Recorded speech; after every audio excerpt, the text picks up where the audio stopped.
Senang sekali bisa kembali melayani di GSCS PSD. Siang hari ini saya mau bicara satu topik, satu kata aja dalam bahasa Inggris, rest atau istirahat. Ya, manusia itu diciptakan mesti ada waktu restnya. Orang kalau nggak ada restnya, gaspol, hajar terus, sibuk terus, lama-lama juga sakit, betul kan? Capek, sakit, nggak bisa. Manusia itu perlu ada waktu rest, ya. Orang kalau nggak ada rest bisa gampang pusing tuh, kepala bisa lebih mudah pusing. Karena nggak rest, oksigennya nggak mencukupi untuk kebutuhan tubuh bisa beraktivitas. Orang kalau nggak rest, hidupnya jadinya nggak kreatif. Karena nggak punya waktu break untuk memikirkan apalagi yang lebih baik untuk ke depan. Hajar terus, nggak bisa. Perlu waktu rest kalau mau hidupmu lebih baik ke depan. Orang kalau nggak punya waktu rest, ingat gampang emosi kita. Orang kalau udah kecapean itu pancing dikit menyala itu. Konslet langsung, betul. Karena kecapean. Ya. Nah kalau tubuh butuh istirahat, hati dan pikiran kita ini juga butuh istirahat. Pikiran kita tuh, hati kita seringkali banyak beban. Ya. Banyak harapan belum tentu sesuai dengan kenyataan, betul? Banyak yang kita rindukan belum tentu bisa kejadian. Dalam hidup ada waktu namanya masa penantian. Yang kita kerjakan hari ini bisa jadi menuanya masih di waktu tertentu. Itu beban pikiran loh, menanti itu gak gampang. Pengennya kita cepet-cepet tapi kok lama ya. Lama-lama pikirannya gak kuat, hatinya gak sanggup. Belum lagi perkataan orang-orang yang bisa jadi melukai kita, merendahkan kita, menyakiti kita. Itu nambah beban pikiran lagi.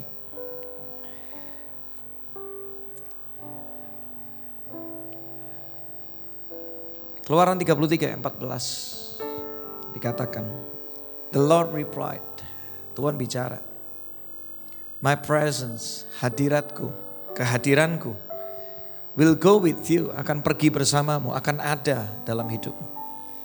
And I will give you rest. Kesimpulannya gini, Tuhan kasih kita satu tempat terbaik, momen terbaik untuk kita bisa kembali rest, istirahat. Itu namanya hadirat Tuhan. Tempat itu, momen itu namanya the presence of God, hadirat Tuhan. Yesus mengajarkan ini sewaktu dia jadi manusia. Kita baca di dalam Lukas 5, 15, 16. Tetapi kabar tentang Yesus makin jauh tersiar. Dan datanglah orang banyak berbondong-bondong kepadanya. Karena apa? Yesus itu bikin banyak mujizat. Orang-orang sakit disembuhkan, yang mati bisa dibangkitkan.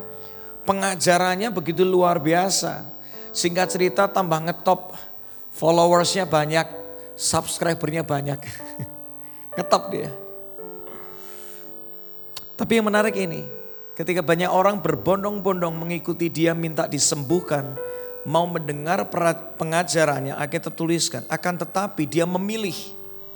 Dia memilih untuk mengundurkan diri. Pergi ke tempat yang sunyi dan dia rest, dia doa di sana. Ya. Yesus pun menghidupi ini loh. Gak semua tawaran yang kelihatannya baik itu perlu kita terima. Tanpa kita punya waktu rest, ke depan bisa berbahaya. Beneran. Banyak orang justru akhirnya kehilangan Tuhan gara-gara sibuk pelayanan. Saya mau katakan. Sibuk banget, sibuk sana sini. Bisa lost control. Akhirnya pernikahan bermasalah, hancurlah di satu titik. Karena apa? Tidak punya waktu rest di hadirat Tuhan. Dalam kesibukan, ayo kita mesti punya waktu rest. Lukas 22 ayat 39, Yesus di dalam tekanan ketika di Taman Getsemani, dituliskan seperti ini. Lalu pergilah Yesus keluar kota Dan sebagaimana biasa ia menuju Bukit Zaitun. Murid-muridnya juga mengikuti dia. Yesus biasa di Bukit Zaitun untuk ngapain? Rest, doa, dia ambil waktu. Di dalam tekanan dia gak sanggup, dia gak kuat. Alkitab menuliskan hatiku sudah seperti mau mati rasanya karena dia mau ditangkap, dia mau disalibkan. Secara manusia dia ketakutan, tapi dia tahu ada satu tempat yang bisa membuat dia kuat kembali, yaitu ada di hadirat surga. Tanpa itu dia gak bakal kuat. Dalam tekanan, pilihan yang terbaik adalah rest, istirahat dulu di hadirat Tuhan. Katakan amin. Yes. Markus 1 ayat 35. Pagi-pagi benar waktu hari masih gelap. Saya suka dengan kalimat ini. Pagi-pagi benar. Hari masih gelap. Matahari belum kelihatan. Yesus bangun.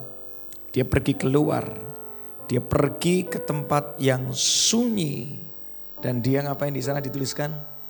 Berdoa. Saya gak yakin Anda lebih sibuk dari Yesus. Saya gak yakin follower Anda lebih baik dari Yesus kalau ngomong hidup di zaman itu. Yesus sesibuk apapun, dia tahu prioritasnya. Rest dulu di hadirat Allah Bapa. Dia tahu itu. Karena tanpa itu sebagai manusia, dia gak bakal kuat, dia gak bakal bisa berdampak. Yesus tahu prioritas. Orang yang tahu prioritas, hidupnya pasti berkualitas. Tangkap ini. Banyak orang gak punya waktu rest. Dia pikir dengan kesibukannya tambah hebat, tambah lebih baik. Kagak. Anda pikir dengan Anda nambah job, dengan Anda nambah banyak channel terbuka, hidup Anda lebih baik? Enggak. Dalam hidup ini satu kemenangan tidak sepaket dengan yang lainnya. Orang bisa punya duit banyak ya, saya mau katakan. Gak sepaket dengan pernikahan yang bahagia. Setuju? Anda bisa sekolahin anak Anda ke tempat yang paling mahal. Gak sepaket dengan anak itu punya masa depan yang terbaik. Setuju? Anda bisa beli obat paling mahal. Tapi masalahnya obat tidak selalu sepaket dengan kesembuhan. Tangkap ini. Pikiran itu bisa ada beban dalam hidup kita. Sehebat apapun Anda, berapapun jumlah pengalaman Anda bangun pagi gak pernah tahu yang terjadi hari itu apa. Betul? Gak pernah tahu. You will never know. Tapi kalau orang punya waktu rest, selalu ada kehidupan, kekuatan yang baru yang Tuhan bisa nyatakan. Sehingga apapun yang terjadi, dia akan kuat, dia akan menang dalam segala keadaan. Anggap ini.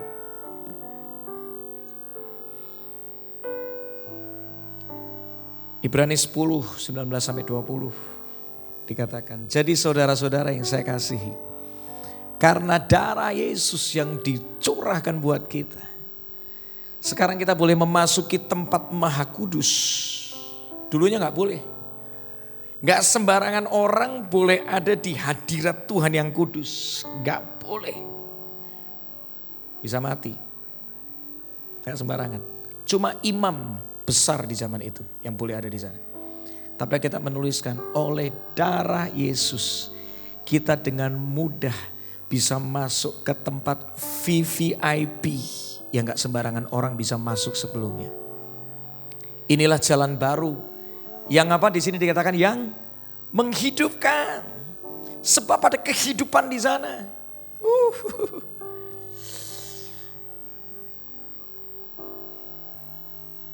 Kita semua dikasih akses untuk bisa ngalamin kehidupan itu. Hidup yang benar-benar hidup.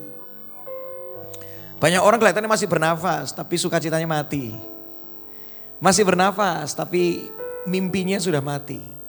Masih bernafas, masih menikah tapi pernikahannya, cintanya sebenarnya sudah mati. Masih kerja tapi kreativitasnya sudah gak ada, mati. Ya. Banyak orang hari-hari ini. Kelihatannya masih wah tapi dalamnya sebenarnya udah mati. Hari ini apapun yang mati di hidupmu, ada kehidupan di hadirat Tuhan. Yang percaya katakan Ada 3 berkat yang luar biasa. Kenapa kita perlu punya waktu rest ya. Perlu mengambil waktu rest di hadirat Tuhan. Yang pertama, orang yang punya waktu rest, istirahat di hadirat Tuhan. Dia ngambil take a break. Ambil waktu sebelum hari dimulai. Di tengah kesibukannya rest dulu 5 menit, 10 menit. Aku cuma mau diam di hadirat Tuhan. Aku butuh kekuatan yang baru. Yang pertama, makanya orang yang suka rest di hadirat Tuhan akan mengalami kelegaan. Katakan kelegaan. Kita baca ayatnya Matius 11:28. Marilah kepadaku, Yesus ngundang kita semua. Yuk datang kepadaku, apapun keadaanmu. Seberapapun berat beban hidupmu. Datang. Datang sama penciptamu. Datanglah kepada pribadi yang terlalu mengasihimu. Semua yang letih lesu dan kau sedang berbeban berat. Yesus ngomong gini, aku akan berikan kelegaan buat kamu. Aku mau angkat semua bebanmu itu. Karena kamu gak sendiri, karena kamu terlalu berat, kamu gak sanggup. Biar aku aja katanya gitu. Biar aku yang membantumu. Dalam terjemahan The Message bagus banget, saya diberkati. Are you tired? Kamu lagi lelah? Burn out? Putus asa? Khawatir? Berlebihan? Burn out on religion? Kamu lagi capek dengan harus bikin yang baik terus? Kamu pengen kelihatan baik terus? Kamu dituntut untuk terus hidup suci sampai akhirnya kamu ngerasa kok gak sanggup? Kamu dituntut sepertinya harus jadi suami yang baik, harus jadi istri yang baik, harus jadi anak yang baik, harus jadi pemimpin yang baik, harus jadi pekerja yang baik. Kamu ngerasa gak sanggup? Tuntutan itu begitu banyak, kamu gak sanggup. Yesus cuma ngomong gak gini. Just come to me, datang aja padaku. Aku gak pernah mengintimidasimu sebab aku mengasihimu. Aku gak pernah akan memandang rendah engkau karena aku sudah mati bagimu. Kamu gak usah takut. Aku datang bukan untuk menghakimi, aku datang untuk menyelamatkan engkau. Just come to me, get away with me. You will recover your life and I will show you how to take a real rest. Suatu kali anak saya ketakutan. Gara-gara di dekat rumah kami itu ada orang suka main petasan. Dia histeris, nangis. Tapi di tengah tangisannya, dia datang sama saya, dia buka tangannya. Anak kecil buka tangan, minta digendong. Saya gendong dia, saya angkat dia, saya tepuk pundaknya. Dari awalnya nangis histeris, seorang anak itu tiba-tiba tenang di pelukan bapaknya. Dia merasa aman, ada bapakku di sini. Ketika engkau datang di hadirat Tuhan, engkau ingat ada Bapak di surga yang memelukmu, menjamahmu, menenangkanmu, memberikanmu kelegaan dan sukacita yang berlimpah. Kasih tepuk tangan dulu buat Tuhan. Come on. Alami. Come on. Banyak orang hari ini kenapa kok depresi gak bisa tidur. Hadirat Tuhan memberikan kelegaan. Kita akan menikmati. Badai boleh datang, sukacita Tuhan akan selalu ada di hidupmu. Badai boleh menerpa, tapi damai sejahtera engkau tidak akan pernah berkekurangan, justru berkelimpahan. Dan kau akan menghadapi hari esok bukan dengan ketakutan, tapi dengan ketenangan. Karena Bapa di surga ada di dalam hidupku, memeliharaku, menjaminku, aku aman. Bila hati terasa berat, tak seorang pun mengerti bebanku. Ku tanya Yesus, apa yang harus ku buat? Mungkin ada waktu di mana kau nggak tahu mesti ngapain. Dia berfirman, mari Jangan cuma seminggu sekali, engkau butuh kekuatan setiap hari. Amin. Dia selalu pedulikan aku. Ku datang Yesus, Dia pikul segala bebanku. Nyanyikan sama-sama. Sujud di altarnya, ku bawa hidupku, ku terima anugerahnya, kemurahannya. Dia ampuh, aku gak terintimidasi lagi dan bebas. Ayo alami, Dia ubah hidupku, barui hatiku. Awalnya takut, awalnya cemas, tapi sesuatu terjadi. Saat apa?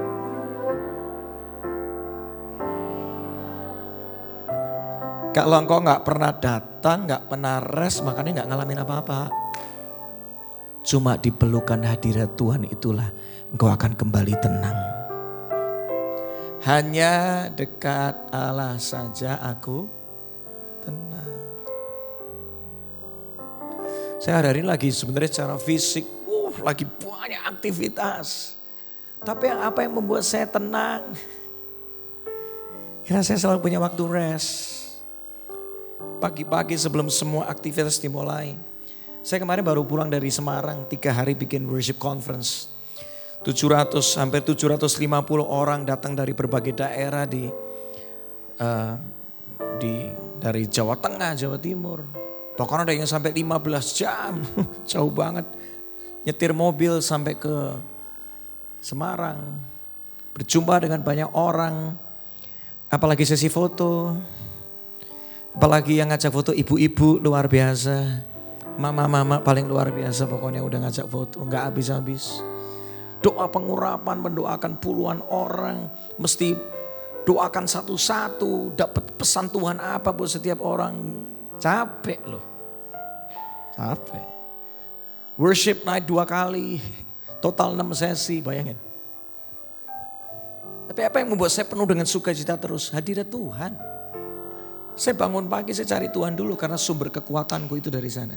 Kekuatanku hanya dalam hadirat-Mu. Itulah. Yesusku, hanya Kaulah segalanya. Kuncinya di situ, kekuatanmu tuh di hadirat Tuhan. Anda boleh dipercaya banyak hal lama-lama, pikiran gak kuat. Banyak orang justru pengen bunuh diri setelah dia sukses. Karena dibalik kesuksesannya pernikahannya hancur. Banyak. Kelihatannya kerjaannya luar biasa. Keluarganya berantakan. Gak kuat dia. Yang membuat kita bisa cuma kuat, tenang dalam segala keadaan. The presence of God. Hadirat Tuhan dong. Tidak ada tempat yang lain. Engkau tidak bisa keluar dari desainmu. Handphone kalau mau tetap on harus connect sama chargernya, setuju? Kalau kita nggak di charge, selesai sudah. Kekuatan kita, ketenangan kita nggak akan kita alami. Tapi kalau engkau connect dengan hadirat Tuhan, punya waktu rest, di charge, jangan kaget. Apapun yang kau alami tetap kuat, tetap bersinar, tetap berdampak. Jadi berkat bagi banyak orang. Kedua, kalau orang mau rest dalam hadirat Tuhan, dia akan terima pewahyuan, tuntunan Tuhan yang segar. Alkitab berkata, Yesaya 50, 4b. Tuhan Allah telah memberikan kepadaku lidah seorang murid supaya dengan perkataan aku dapat memberi semangat baru kepada orang yang letih lesu. Puji Tuhan. Kita pengen sekali lagi membangun hidup orang. Kita pengen jadi dampak, jadi berkat, jadi terang. Tapi kita lupa kalimat berikutnya ini yang dibutuhkan. Setiap pagi. Setiap pagi. Tuhan mempertajam pendengaranku untuk mendengar seperti seorang murid. Orang yang suka rest di hadirat Tuhan. Saya kasih Anda ilustrasi yang gampang. Kalau kita lagi sibuk, wah, itu namanya jam lagi ada suara tik, tik, tik. Kita mungkin nggak dengar, betul? Tapi ketika Anda ngambil waktu break, suasana tenang, semua suara yang lain dimatikan, semua noise dimatikan. Tiba-tiba suara yang awalnya kita nggak pernah dengar, tiba-tiba kita bisa dengar jam itu pelan. Orang yang punya waktu rest, engkau akan mendengar pesan Tuhan yang selama ini engkau gak pernah dengar sebelumnya. Dan namanya Bapak pasti akan ngomong sama anak-anaknya. Betul? Bapak di dunia aja melakukan itu. Saya ngomongin anak saya karena apa? Karena saya cinta dia dan saya kepingin hidupnya lebih baik. Apalagi Bapak di surga, Bapak yang kekal, Bapak yang sempurna. Dia kepingin setiap kita anak-anaknya hidupmu lebih baik. Masa depanmu lebih baik daripada sebelumnya, katakan amin. Pekerjaanmu lebih baik dari sebelumnya, katakan amin. Kepercayaan Tuhan dalam hidupmu lebih meningkat dari sebelumnya, katakan amin. Tapi kita bisa naik kalau kita bisa menangkap tuntunan Tuhan.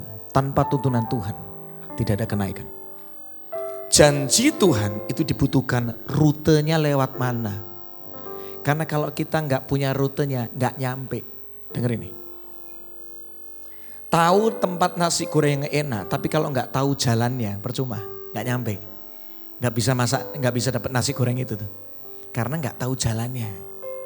Connect sama Tuhan, Tuhan tahu rute yang terbaik, engkau bisa sampai ke sana dan engkau akan mengalami. Mazmur 25:14 dikatakan, there is a private place reserved, ada sebuah tempat yang khusus disiapkan, cuma untuk the lovers of God. Bukan sama sembarangan orang, ingat ini. Kenapa ada orang yang ngalamin Tuhan sama ada orang yang sama-sama datang ibadah. Tapi kok gak alamin apa-apa, kuncinya di sini sebenarnya. Are you the lovers of God? Atau cuma ngefans sama Tuhan doang? Kekasihnya Tuhan sama cuma tahu tentang Tuhan itu dua level yang berbeda. Bener gak? Cuma tahu sama istrinya itu beda. Atau suaminya, betul kan? Beda. Kekasihnya Tuhan itu orang yang cinta akan hadirat Tuhan. Alkitab tuliskan, where they sit near him, suka duduk dekat dengan dia, aku mau mendengar apa yang Tuhan mau. And receive the revelation secrets of his promises. Orang yang suka duduk dekat dengan Tuhan, engkau akan terima tuntunan Tuhan yang kau perlukan dalam hidupmu. Seringkali ketika saya ada di hadirat Tuhan, saya ambil waktu break, Tuhan kasih saya cara pandang yang baru. Oh Tuhan, aku tuh selama ini salah cara ngelihat orang ini Tuhan. Iya. Harusnya aku lihatnya seperti ini. Iya Tuhan, ubah cara pandangku. Oh caraku ngelihat masalah, Tuhan kok gini sih? Oh ternyata di balik masalah itu Tuhan lagi mau kerja sesuatu. Oke, aku nangkep Tuhan. Kalau enggak aku kecewa sama keadaan. Ketika di hadirat Tuhan itulah Tuhan ngomong, Ki ada peringatan, hati-hati. Ki kemarin cara ngomongmu sama istrimu, sama anakmu memperlakukan itu gak tepat.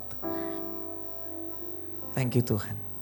Bayangkan kalau kita ngegas terus, gak pernah ada yang kasih peringatan sama kita. Bisa jadi terjadi kecelakaan di depan. Rambu-rambu gak ada, ngegas aja terus. Tapi Tuhan bisa kasih kita rambu-rambunya yang terbaik. Karena dia mau hidup kita lebih baik daripada hari kemarin. Dia mau pernikahan saya, Tuhan mau pernikahan saya lebih bersinar daripada hari sebelumnya. Seringkali saya bingung keputusan yang mesti saya ambil. Saya gak ngerti mesti melangkah gimana. Banyak hal. Tadi di ibadah, 2 kali ibadah sebelumnya saya cerita gimana saya tuh lagi mau ngambil keputusan untuk anak saya.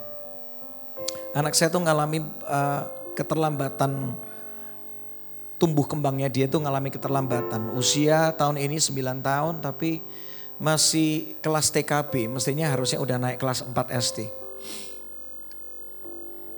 Dan dia sekarang sekelas sama adiknya di kelas TKB, sekolah dekat rumah di daerah Duri Kosambi. Dan waktu itu kami sempat ngambil keputusan, udah rasanya anak kita ini mampu, bisa. Yang gede ini pasti bisa. Tuh buktinya sekarang udah lumayan bisa, udah. Tapi semakin kesini saya merasakan anak saya gak bisa. Kami sudah DP ke sekolah itu untuk masuk SD. Sudah bayar buat 2 anak. Guru lesnya ngomong, ada anak saya les dan dia ngomong kayak gini, Mami and Daddy, ini anakmu namanya Elijah, L ini gak bisa Mami Daddy. Mami Daddy jangan denial terus, coba lihat. Nanti kalau dia di sekolah yang tepat, nanti pertumbuhannya jadi bagus kok, gak usah takut Mami sama Daddy. Saya pun percaya setelah nangani ini anak hampir kira-kira, dia les kira-kira hampir 1 tahun terakhir ini, setengah tahun lebih. Ini anak bisa, tapi memang gak bisa dengan ngikutin sekolah yang seperti umum gitu gak bisa. Perlu sekolah khusus. Singkat cerita connect dengan satu orang, akhirnya connect dengan satu sekolah. Saya waktu itu ketika datang untuk tanya-tanya ke sekolah itu, jujur langsung gak srek saya. Kok kecil ya sekolahnya ya? Sudah kecil, mahal lagi sekolahnya. Terus saya tanya, loh di sini muridnya jumlahnya berapa? Saya pengen ngerti kan. Oh kita jumlahnya 20 anak. Oh, oke. Tapi itu kelas 1 sampai kelas 6 SD itu 20 anak Pak. Cuma 20 anak. Kok sedikit banget? Iya Pak, kan juga namanya sekolah kita ini sekolah khusus. Supaya bisa memperhatikan anak-anak lebih baik. Jadi satu kelas isinya cuma 3 sampai 4 murid doang Pak. Oh gitu ya. Saya sempat mikir lah anakku kan temennya jadi tambah dikit ya kan. Sebelumnya dia di sekolah yang sekarang ini satu angkatan gitu tuh anaknya banyak gitu. Kok anakku kok tambah sedikit nih temannya kalau di sini. Saya langsung gak srek jujur aja. Pulang dari situ saya ngomong sama istri diskusi. Yang aku udah deh jangan sekolah di sini ya. Sudah sekolahnya kayak gitu mahalnya minta ampun lagi. Itu biaya sekolahnya. Bentar saya hitung ya. Biaya masuknya aja sekitar 4-5 kali lipat dari sekolah yang seharusnya kemarin. Bayangin. Saya mikir secara keuangan kan. Aduh Tuhan ini kan beban hidup tambah banyak gitu kan. Terus tiba-tiba saya ngomong sama guru lesnya. Miss saya gak jadi sekolah di sana ya. Sekolahnya ini Miss. Kok gak srek tempatnya. Kok gak srek gini-gini. Loh Pak kalau bisa trial dulu deh Pak. Coba dulu deh Pak, jangan buru-buru ambil keputusan. Sekolahnya mahal Miss. Pak ini kan demi anaknya Bapak. Iya ngerti. Yaudah. Kembali ke sekolah sana. Hari pertama anak saya trial sekolah di sana. Nangis terus.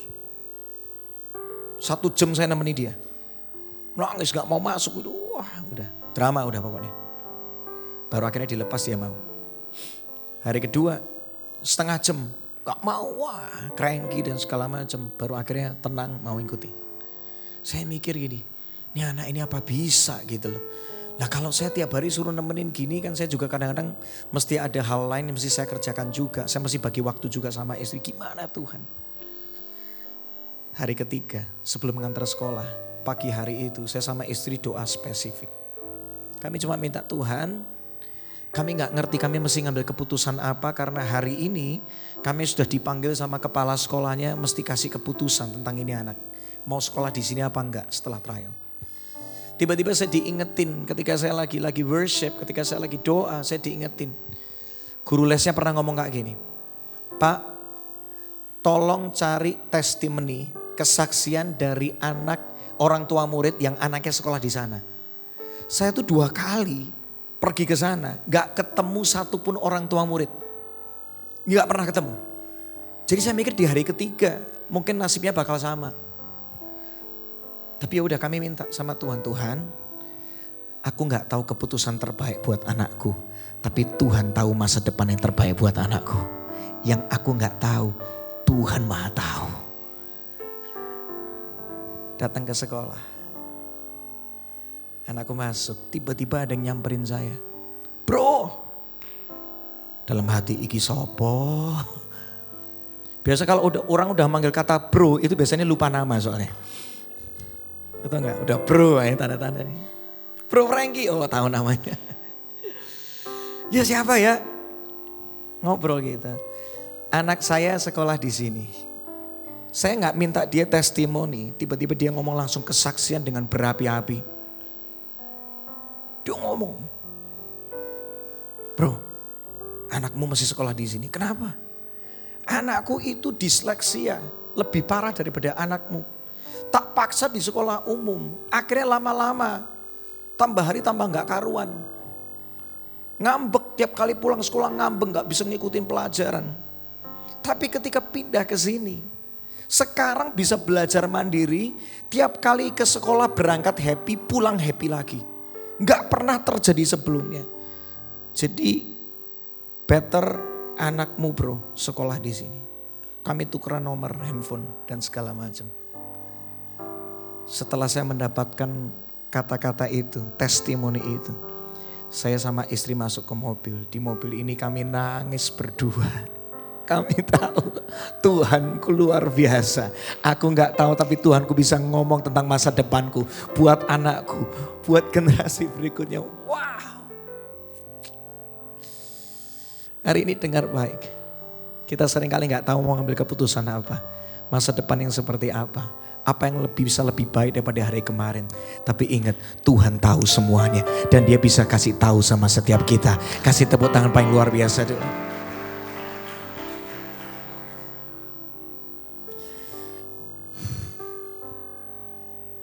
Rest. Kalau kita nggak rest, pesan kehidupan itu, tuntunan kehidupan itu, kita nggak bisa dapatkan.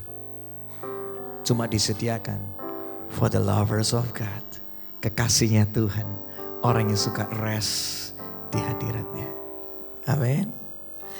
Yang ketiga, yang terakhir, orang yang suka rest di hadirat Tuhan akan mendapatkan penyertaan kemenangan dari Tuhan. Katakan amin. Yes. Mazmur 46 ayat 11. Ayat ini powerful. Di sini dikatakan apa? Kita disuruh ngapain? Diamlah, diam. Kita disuruh diam, disuruh silent, disuruh rest. Diam. Karena apa? Ketika kau diam, Tuhan mau menyatakan pribadinya.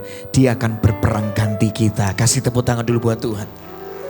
Kadang-kadang kita yang terlalu di depan, kita merasa kita bisa, kita sanggup dengan pemikiran kita, dengan uang kita, dengan koneksi kita. Hey, semua itu terbatas. Cuma Tuhan yang maha kuasa dan tidak terbatas.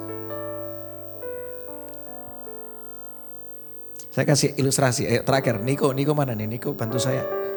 Nik sebentar Nik. Ketawa dia 3 kali saya ajak. Ada gak Niko? Nah ini nih. Buru-buru. Lagi pakai jus. Dikasih tepuk tangan buat Niko yang hari ini udah pimpin pujian 3 kali luar biasa. Kamu masih single apa kesini? Masih kok. Masih single di mana? Masih kok. Ini pastor loh ini nih. Saya aja gak punya gelar pastor, dia punya loh. Saya gelarnya plaster soalnya. Ya. Anggap aja ini, bayangkan ini Niko ini adalah Tuhan. Ya. Yang maha kuasa. Yang maha hebat, maha ajaib, maha perkasa. Ini. Seringkali kita tuh memilih di depan Tuhan. Dengan kekuatan kita, gak pernah punya waktu rest. Kita merasa kuat, merasa hebat. Kita maju duluan. Sampai akhirnya tabrak sana tabrak sini. Hancur semuanya, terbatas kita. Tapi beda dengan orang yang rest. Orang yang rest itu Tuhan di depannya dia. Kita berkata, kita buka ayatnya dulu. Ya. Di dalam Ulangan 31 ayat 8. Di sana dikatakan, janganlah takut. Jangan apa? Jangan takut. Karena Tuhan akan berjalan di mana? Di depanmu. Pertanyaannya apakah Tuhan jadi prioritasmu apa enggak? Apakah rest di hadiratnya menanti-nantikan dia jadi prioritasmu apa enggak? Kalau bangun pagi cari siapa dulu? Benar, cari Tuhan. Kalau engkau cari Tuhan, engkau akan mengalami kemenangan yang luar biasa. Anggap ini. Kalau Tuhan berjalan di depanmu, Dia akan menyertai engkau. Katakan menyertai saya. Tidak pernah meninggalkan saya. Nah, apa yang terjadi ketika Tuhan menyertaimu dan Dia ada di depanmu? Ayat berikutnya dikatakan di dalam Ulangan 20 ayat 4. Sebab Tuhan Allahmu, Dialah yang berjalan menyertai kamu untuk apa? Bukan engkau yang berperang, tetapi Tuhan yang berperang melawan musuhmu, melawan ketakutanmu, melawan kebimbanganmu, melawan semua pintu-pintu yang tertutup, melawan semua akses yang mungkin kau gak pernah alami sebelumnya. Dengan maksud untuk memberikan apa? Kemenangan. Kalau misalnya ini presiden, saya warga biasa. Saya orang biasa, gak punya akses dengan mudah bisa masuk istana presiden. Tapi kalau saya deket dengan presiden, bisa gak masuk ke istana presiden dengan mudah? Bisa gak? Bisa gak? Karena dia berjalan, presidennya berjalan di depan saya, akses yang tertutup bisa terbuka. Akses yang tidak bisa diakses sembarangan orang, bisa dengan mudah dibukakan. Karena presidennya di depan saya. Kalau Tuhan berjalan dalam hidupmu, kemenangan yang tidak masuk akal, Tuhan bisa nyatakan dalam hidupmu. Kalau engkau percaya, kasih sorak-sorai tepuk tangan, come on. Thank you nih, kasih tepuk tangan buat Niko, thank you. Pertanyaannya, hari ini engkau punya waktu rest gak? Bangun pagi, ngapain? Puji Tuhan ada yang satu tuh. Cari Tuhan dulu apa enggak? Karena Tuhan mau memberikan kemenangan dalam hidupmu. Pak, saya kalau bangun pagi susah Pak. Kenapa kalau ada jadwal pesawat pagi bisa bangun pagi? Karena Anda nganggep jadwal pesawat itu penting buat Anda. Kenapa kalau ada jadwal dokter pagi bisa bangun subuh-subuh? Karena Anda nganggep dokter itu penting buat kesehatanmu. Kalau memang Tuhan penting buat kehidupanmu, saya yakin dengan sungguh-sungguh pasti engkau akan bangun pagi-pagi dan Tuhan jadi yang terutama, Tuhan jadi prioritas, maka hidupmu jadi berkualitas. Saya sama istri menyaksikan. Saya sama istri itu berbeda background. Satu anak pendeta, satu anak pendekar masalahnya. Ayah saya seorang hamba Tuhan, istriku papanya penjudi. Beda backgroundnya. Yang satu ngomongin iman, satu ngomongin kerja keras, gak nyambung kan. Satu ngomongin hari depan yang penuh dengan kemenangan, satu ngomongin hari ini kita mau makan apa. Jangan ngomong hari esok dulu, hari ini dulu deh. Hidupnya keras, gak mudah. Dari kecil dia udah sering dikejar-kejar debt collector. Sementara saya ngalamin ya proses dari orang tua tapi ngalamin begitu banyak anugerah Tuhan. Seringkali bentrok gak ketemu. Dua pribadi yang sangat berbeda. Tapi ketika kami mau rest di hadirat Tuhan, dua bisa menjadi satu karena kasih Tuhan menyatukan kami. Karena tuntunan Tuhan menyatukan kami. Karena kemenangan dari Tuhan ada di dalam hidup kami. Tangkap ini. Rest itu perlu disengaja. Karena kalau kita gak bisa ngatur kesibukan kita. Ingat, kesibukan yang bakal ngatur Anda. Kalau iblis tidak bisa menghancurkanmu di dalam tekanan, maka dia akan menghancurkanmu di dalam banyaknya kesibukan.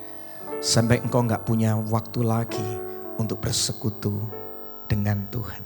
Dan ketika engkau jauh dari Tuhan, gak punya persekutuan yang kuat dengan Tuhan, maka engkau gak akan ngalamin apa-apa.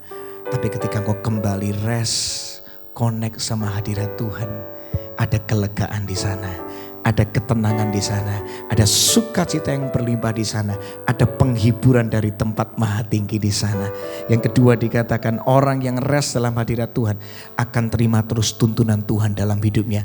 Tidak berkekurangan hikmat, tidak berkekurangan ide, tidak berkekurangan kebijakan dalam mengambil keputusan. Yang ketiga, orang yang rest di dalam hadirat Tuhan akan mengalami penyertaan Tuhan yang penuh dengan kemenangan. Kasih tepuk tangan yang luar biasa buat Tuhan.